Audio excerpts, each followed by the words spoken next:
Disability and chronic illness is not a you or a them thing. It's an everyone thing. I'm excited to kick off a Disability and Chronic Illness 101 series. This will be in addition to my normal podcast episodes. But the idea behind this series is to give you a little bit of understanding about what chronic illness and disability really are, how to protect yourself and your family, how to support or help others that are experiencing this, advocate, or even navigate this road. Welcome to the Cook Who Can't Eat podcast, where we're making food, family, and life a little easier, one bite at a time.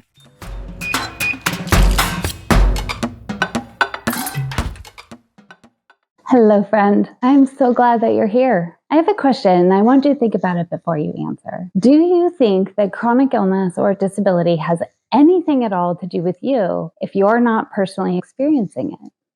If you answered no, unfortunately, that's incorrect. Guessing you answered that way because you didn't know that 50% of all working adults at some point during their career will experience a disability or debilitating event that will last longer than 90 days. Yet 65% of that same group of people are not at all prepared for a disability or a debilitating event that could last more than 90 days. Why? Why are we not more prepared for something that affects this huge portion of our population? In my opinion, it comes down to two things. First is lack of education. At no point does somebody sit us down and say, hey, this is what a disability is. This is what it means to be disabled. This is a chronic illness. These are the things you need to have in place to protect yourself. Unfortunately, most of us, including myself, we didn't learn those things until we were already in the thick of it. That's not where or when you should be learning them. We're all going through life making these what seem like little decisions. What health insurance to have, what life insurance policy to buy, who our family doctor is going to be. But what most people don't realize is that it's all those little decisions that together dictates the type of care and quality of care you have access to if you are having to go through a disability or a debilitating event. My second reason is that most people don't know the actual definition of disability or being disabled. They are most commonly defined by stereotypes, which is what makes them so horribly misused and misunderstood. The actual definition of being disabled or having a disability is that you are experiencing an instance that is preventing you from working. That's it. Simple. These disabilities can be short-term, like pregnancy, recovering from an illness or a surgery. Some disabilities are long-term. Maybe you're fighting cancer or trying to recover from a really bad accident. You can also have permanent disabilities. A lot of chronic illnesses fit into that category.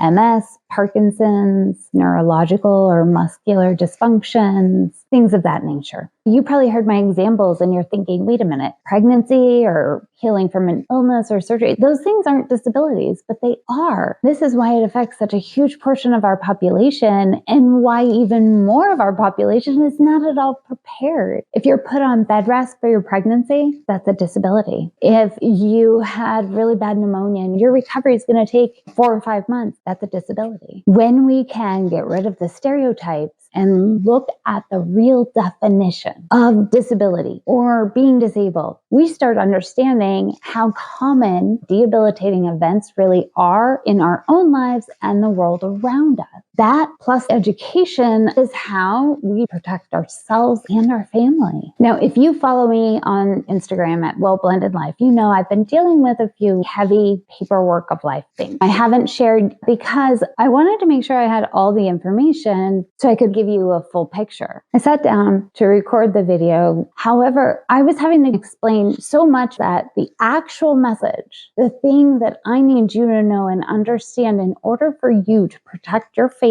was lost. It's not a message that any of us can allow to be buried. I want you and your family to be protected. So I'm going to share because nobody's talking about it. There is no light on it. And that is why it is ruining people's lives. And it's why it is costing people their lives. but I'm also going to share a whole lot more. I'm kicking off a Disability and Chronic Illness 101 series. This series is not meant to be heavy and hard. No, not at all. Instead, it's going to be bite-sized, easy to understand pieces of information that will help you understand why this matters, how it affects you, give you a peek into disability and chronic illness life. Most of all, it's going to give you the knowledge you need if, God forbid, you or a loved one has to go through this, because knowledge is power. It's power to protect yourself and your family, to make change, to create a more inclusive world. It's power to help eliminate the stigmas and stereotypes associated with some of these terms. Most of all, it gives you the power to be seen and to see others going through this. Because even if you think this will never happen to you, the odds are, if it's not you, it'll be one of your loved ones. Did you know that sometimes being a caretaker is also a disability? The best thing you can do is be armed with enough knowledge to make the first few steps a little easier is a huge win, because it's those early days that can feel like just too much. Each chapter will focus on a topic or an issue, some part of disability and chronic illness, in a bite-sized piece to help you see and understand what so many of us are going through. We're going to have a little fun with it. Make sure you subscribe so you don't miss any episodes. Thank you for being here, my friend, and I will see you in chapter 1.